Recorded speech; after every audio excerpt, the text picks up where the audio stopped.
जय हिंद साथियों, मेरे इस यूट्यूब चैनल पर आप सभी का बहुत बहुत स्वागत है। चलिए आज का अपना पहला क्वेश्चन स्टार्ट करते हैं।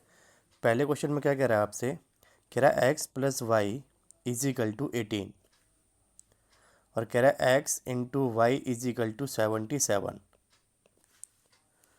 तो कह रहा है निम्न में से कौन सा एक पेयर एक्स और वाई का मान हो सकता है। तो देखिए, जोड़ने पर 18 होना चाहिए और मल्टीप्लाई करने पर 77। तो अगर आप पहला ऑप्शन चेक करेंगे तो देखिए जोड़ने पर कितना आ रहा है, 12 प्लस 6 18। सेकंड ऑप्शन चेक करेंगे 11 प्लस 7 18। थर्ड ऑप्शन चेक करेंगे 9 प्लस 9 कितना हो रहा है 18। और फोर्थ ऑप्शन अगर आप चेक करेंगे तो ये भी क्या आ रहा है 18। अब आपको चेक करना है कौन सा ऑप्शन ऐसा है जो मल्टीप्लाई करने पर 77 दे रहा है। तो देखिए अगर आप पहले वाले की मल्टीप्लाई करते हैं तो ये दे रहा है 72। इट मीन्स पहला ऑप्शन तो हो गया रॉन्ग। सेकंड ऑप्शन में देखेंगे 11 गुना 7 77। देखिए यही पेयर है जो जोड़ने पर 18 दे रहा है और मल्टीप्लाई करने पर क्या दे रहा है 77। इसलिए आंसर क्या आएगा, ऑप्शन नंबर बी। देखिए क्वेश्चन नंबर सेकंड कह रहा है 3 क्रमागत प्राकृतिक संख्याओं का योगफल 141 है। तो कह रहा है बीच वाली संख्या ज्ञात करें। तो देखिए अगर आप इसको डायरेक्ट करना चाहते हैं तो डायरेक्ट करने के लिए क्या करना पड़ेगा आपको, 141 को किससे डिवाइड कर दो, 3 से। तो भाई 3 चौक 12 और 3 सत्ते 21। आंसर आ जाएगा ऑप्शन नंबर बी। ठीक है। अगर आप इसे करना चाहते हो बेसिक से तो भाई बेसिक के लिए आप 3 लगातार नंबर ले लो, 1 2 एंड 3। इसको मान लो x, तो ये हो जाएगा x प्लस 1, ये हो जाएगा x प्लस 2। इन सब का सम कितना है जी, तो 141 है। तो भाई अगर आप इन सबको प्लस करेंगे 3x हो जाएगा प्लस 3 हो जाएगा is equal to 141। 3x is equal to 141 में से 3 घटा दो तो ये बचेगा 138। 3 से डिवाइड करेंगे, 3 चौक 12 और 3 चिंग 18। इट मीन्स पहला नंबर क्या आ गया आपके पास, पहला नंबर आ गया आपके पास 46, दूसरा आ जाएगा 47, तीसरा आ जाएगा 48। तो आपसे मिडल वाली वैल्यू पूछा है, मिडल वाली वैल्यू क्या आ गई 47। यही आंसर है। देखिए क्वेश्चन नंबर 3 कह रहा है 3/7 की पावर 8 इंटू 3/7 की पावर माइनस का 14, 3/7 की पावर 3p-3। आपसे पूछा गया p का मान बताओ। तो देखिए जब भी मल्टीप्लाई हो बेस में तो पावर ऐड हो जाती है। भाई अगर मैं आपसे कहूँ a की पावर m इंटू a की पावर n, तो ये हो जाता है a की पावर m प्लस n। तो भाई यहाँ पर 3/7 की पावर क्या हो जाएगा, 8 प्लस माइनस का 14 इज इक्वल टू 3/7 की पावर 3p-3। तो भाई अगर आप इसको सोल्व करेंगे तो ये हो जाएगा 8 माइनस 14। तो बताइए क्या बचेगा, माइनस का 6 बचेगा ये।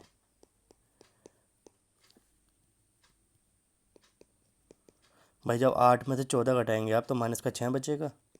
और 3/7 की पावर क्या दे रखा है आप, 3p-3। चलिए अब देखिए आमने सामने का जब बेस सेम होता है तो ये कट जाता है। तो आपके पास क्या बचा, माइनस का 6 इज इक्वल टू 3p-3। आगे अगर इसे आप सॉल्व करेंगे तो ये हो जाएगा माइनस का 6 प्लस का 3 इज इक्वल टू 3p। तो भाई बचेगा माइनस का 3 बराबर 3p। 3 से 3 कट जाएगा तो माइनस का 1 में सॉरी माइनस का 1 बराबर क्या आ जाएगा p। Option number A. देखिए क्वेश्चन नंबर 4 है, कह रहा है 50 से छोटी अभाज्य संख्याओं की कुल संख्या बताओ। तो भाई वैसे तो आपको ये याद होना चाहिए कि 50 से छोटी जो प्राइम नंबर होते हैं वो टोटल 15 होते हैं। तो इस क्वेश्चन का आंसर आ जाएगा ऑप्शन नंबर बी।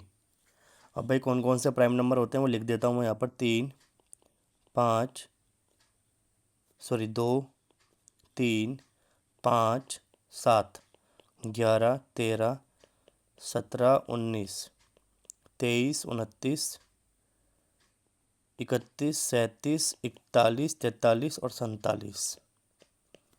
तो भाई काउंट करो, 1 2 3 4 5 6 7 8 9 10 11 12 13 14 15। तो भाई कितनी होती है? 15। इसलिए आंसर क्या आ जाएगा? Option number B. देखिए क्वेश्चन नंबर 5 कह रहा है 2 अंकों की एक संख्या। तो भाई 2 अंकों की संख्या मैंने आपको बता रखी है 10x + y होती है। उसके बाद कह रहा है इसके अंकों के योग के 7 गुने के बराबर है। अंकों का योग का मतलब होता है x + y का सम, और अगर आप इसका 7 गुना कर देते हैं तो ये इसके बराबर है। भाई देखो अब आप इसको सॉल्व करेंगे, 10x + y इजिकल टू ये हो जाएगा 7x + 7y। देखो 10x में से 7x घटाएंगे 3x बचेगा, और 7y में से अगर y घटाएंगे आप तो क्या बचेगा? 6y। तो भाई x और y का रेशियो क्या निकल जाएगा यहाँ से? 6 और 3, 3 एकम 3 और 3 दूनी 6, 2:1। अब आगे क्वेश्चन में कह रहा है कि अंकों के स्थान आपस में बदलने और प्राप्त संख्या मूल संख्या से 18 कम होती है। देखिए आपके पास मूल संख्या क्या थी? 10x + y। मूल संख्या का मतलब होता है ओरिजिनल नंबर। उसके बाद जब आप डिजिट को चेंज करेंगे तो ये बन जाएगा 10y + x। इन दोनों का जो डिफरेंस है वो आपसे कह रहा है जी 18 है।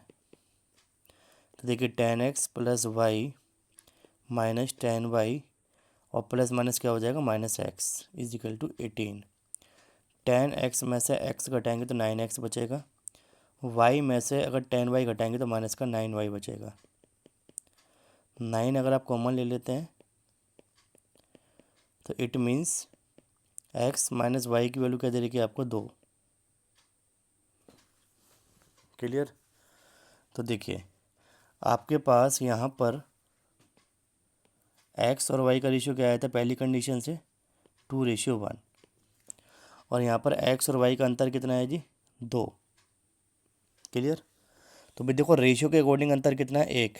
और वैसे क्वेश्चन में कितना है हमारे अकॉर्डिंग? सेकंड कंडीशन से 2। तो 1 = 2 हो गया। तो भाई आपको यहाँ से x की और y की वैल्यू निकालनी है। तो जब 1 = 2 हो गया तो जब 2 की वैल्यू निकालनी होगी तो कितना हो जाएगा बताओ? 4। ये हो जाएगा 4। और 1 की वैल्यू आपको क्या दे रखी है? 2 दे रखी है। इसका मतलब x का मान क्या आएगा एक्चुअल में? 4, और y का मान क्या आएगा? 2। तो भाई आपसे कह रहे हैं इन दोनों की मल्टीप्लाई करके बताओ क्या आएगा। तो 4 × 2 कर दो, आंसर क्या आ गया? 8। Option number D.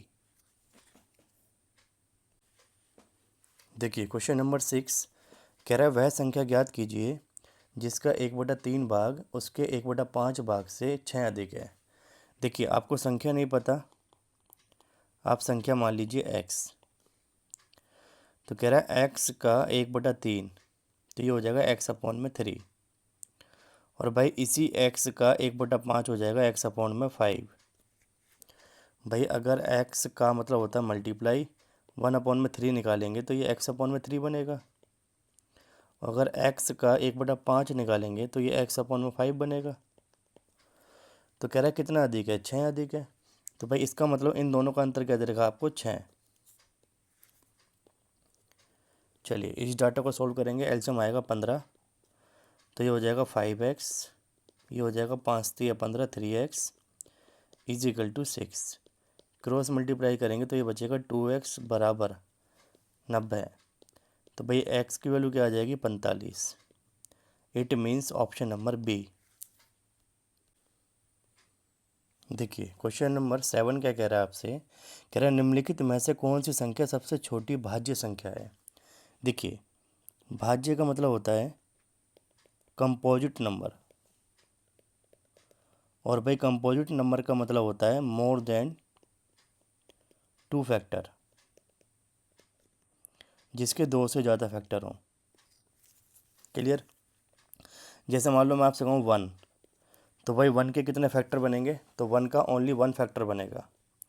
अगर 2 के फैक्टर पूछे जाएँ आपसे तो देखो 2 जो है 1 से डिवाइड हो जाएगा और 2 से डिवाइड हो जाएगा, और किसी भी नंबर से डिवाइड नहीं होगा। अगर आपसे 3 के बारे में पूछा जाए तो 1 से डिवाइड हो जाएगा 3, और 3 से डिवाइड हो जाएगा। लेकिन अगर 4 के बारे में पूछा जाए तो ये 1 से डिवाइड हो जाएगा, 2 से हो जाएगा और 3 से हो जाएगा। सॉरी 3 से तो होगा नहीं, 4 से हो जाएगा। तो भाई देखिए इसके कितने फैक्टर हैं? एक फैक्टर। और 2 के 2 फैक्टर हैं। और 3 के 2 फैक्टर हैं। लेकिन 4 के आप चेक करेंगे तो 3 फैक्टर हैं। तो इसका मतलब 2 से ज़्यादा फैक्टर है। जिस डाटा के 2 से ज़्यादा फैक्टर होते हैं उसको बोला जाता है कंपोजिट नंबर, यानी कि भाज्य संख्या। तो सबसे छोटा भाज्य संख्या कौन सी होगी? 4। Option number B. देखिए क्वेश्चन नंबर 8 कह रहा है एक संख्या को, संख्या नहीं पता n मान लीजिए, इसको जब 15 से भाग किया जाता है तो शेषफल 9 आता है। कह रहा है उसी सेम संख्या को अगर 5 से डिवाइड किया जाए तो रिमाइंडर क्या आएगा? तो भाई ऐसे क्वेश्चन को सॉल्व करने के लिए आप क्या करेंगे, जो शेषफल होगा वही रिमाइंडर, सॉरी, जो शेषफल होता है वही नंबर होता है। ये मैंने आपको पहले भी बताया था। तो बताइए आपके पास शेषफल कितना है? 9। इट मीन्स n की वैल्यू क्या आ जाएगी? 9। तो अगर आप n की वैल्यू 9 मानते हैं और 5 से डिवाइड करते हैं तो 5 से कम 5, बताओ रिमाइंडर क्या बचा? 4। Option number D. देखिए क्वेश्चन नंबर 9 में क्या कह रहा है आपसे, कह रहा है 20 और 80 के बीच कितनी अभाज्य संख्याएं हैं? तो भाई प्राइम नंबर के बारे में वो आपसे पूछ रहा है। तो देखिए 20 और 80 के बीच में बताना आपको। तो देखिए 20 और 80 के बीच में सबसे पहला जो प्राइम नंबर बनेगा वो बनेगा 23। उसके बाद बनेगा 29, फिर 31, 37, 41, 43, 47, 53, 59, 61, 67, 71, 73 एंड 79। तो भाई काउंट करो कितने हो गए ये। देखो 1 2 3 4 5 6 7 8 9 10 11 12 13 14। इट मीन्स आंसर क्या आ जाएगा? Option number B. देखिए क्वेश्चन नंबर 10 कह रहा है यदि संख्या का 5 गुना 65 है। देखिए संख्या नहीं पता x मान लीजिए, इसका 5 गुना क्या कहना चाह रहा है? 65 है। तो कह रहा है संख्या ज्ञात करो। तो भाई x बराबर 5 मल्टीप्लाई में डिवाइड में आ जाएगा। तो आंसर क्या आ गया बताओ? 13। ऑप्शन नंबर सी।